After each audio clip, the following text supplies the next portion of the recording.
ओहो, अभी तो इतना टाइम बाकी है। अरे टिम्मू, क्या हुआ? तुम्हें रोजा नहीं खोलना क्या? ये क्या, फिर पकोड़े? मेरे नगेट्स और फ्राइज कहाँ है? बेटा, आज पकोड़े बनाए हैं मैंने। तुम्हारे लिए नगेट्स और फ्राइज मैं कल बना दूंगी। मैं नहीं खाऊंगा ये पकोड़े, मुझे नहीं पसंद। हाँ। अरे टिम्मू, रुको, रोजा तो खोल लो। आप हमेशा अपनी पसंद की चीजें बनाती हैं, कभी मेरी पसंद की नहीं बनाती। अरे टिम्मू बेटा, मुझे नहीं खाना कुछ, मैं जा रहा हूँ। हाँ, ये ले, खा लिए मैंने पकोड़े। टिम्मू कहाँ है? सहरी का वक्त खत्म हो जाएगा, उसे उठाया नहीं क्या? टिम्मू सो रहा है। आज शायद सहरी के बगैर ही रोजा रखेगा। चलो कोई बात नहीं, तुम फिक्र नहीं करो। जब वो सोकर उठेगा तब तक उसका मूड ठीक हो जाएगा। हाँ, आज बिला वजह सहरी नहीं की। अब भूख से मेरा हल बुरा हो रहा है। टिम्मू, तुम अपना मूड थोड़ा ठीक करो। मैं राजू और एलिस के साथ बाहर जा रही हूँ। क्या तुम साथ चलोगे? जाने का दिल नहीं है।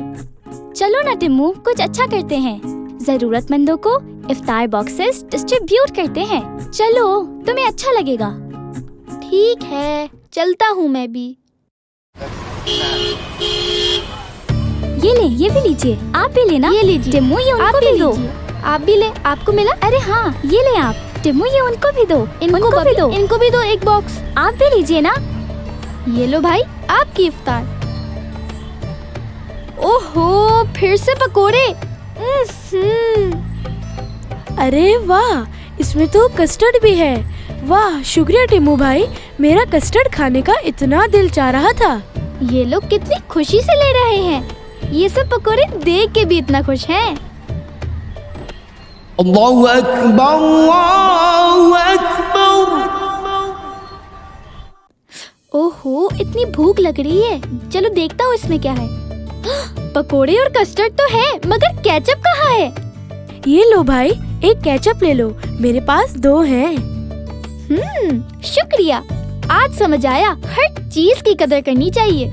ये सब कितने शौक से पकोड़े खा रहे हैं और मैं बेकार में नखरे दिखा रहा था, जबकि मैं तो रोज ही नगेट्स खाता हूँ। बस अम्मी ने कल अपनी पसंद के लिए पकोड़े बना दिए थे। वाह, अरे वाह, ये तो केचप के साथ नगेट जितने ही मजे के लग रहे हैं। आ गए बेटा? अम्मी, मुझे माफ कर दें, मुझे कल ऐसा नहीं करना चाहिए था। आप जो कुछ भी बनाती हैं, सब बहुत अच्छा होता है। आज मुझे समझ आया कि अल्लाह ने हमें कितनी नेमतों से नवाजा है।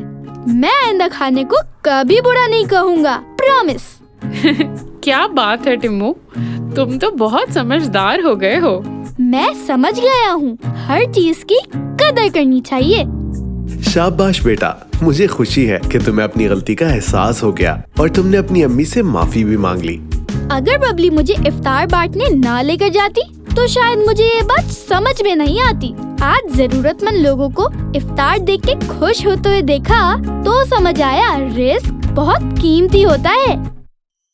तो ये थी अब तक की कहानी। टिम्मू की केचप जैसी खट्टी मीठी कहानी जानने के लिए टिम्मू का पहला Ramzan, brought to you by National Ketchup. देखते रहें।